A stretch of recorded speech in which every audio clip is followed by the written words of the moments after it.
The National Weather Service in State College, Pennsylvania has issued a severe thunderstorm warning for northeastern Adams County in south-central Pennsylvania, southwestern Lancaster County in south-central Pennsylvania, central York County in south-central Pennsylvania, until 4:45 p.m. At 4:02 p.m., a severe thunderstorm was located over East Berlin, moving east at 40 miles per hour. Hazard, 60 miles per hour wind gusts. Source, radar indicated. Impact, expect damage to roofs, siding, and trees.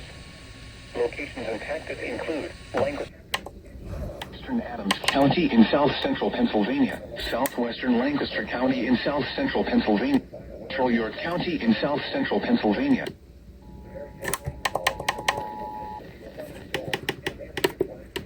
Berlin, moving east at 40 miles.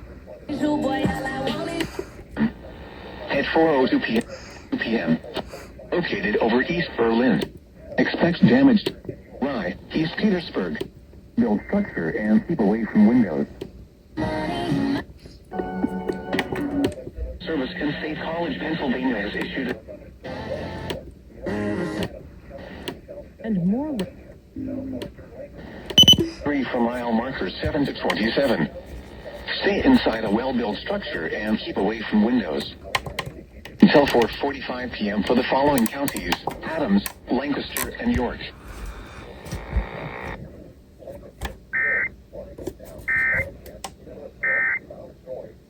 In my crib. Minor Structure and keep away from windows. Very heavy rainfall is occurring with this severe thunderstorm and may lead to flash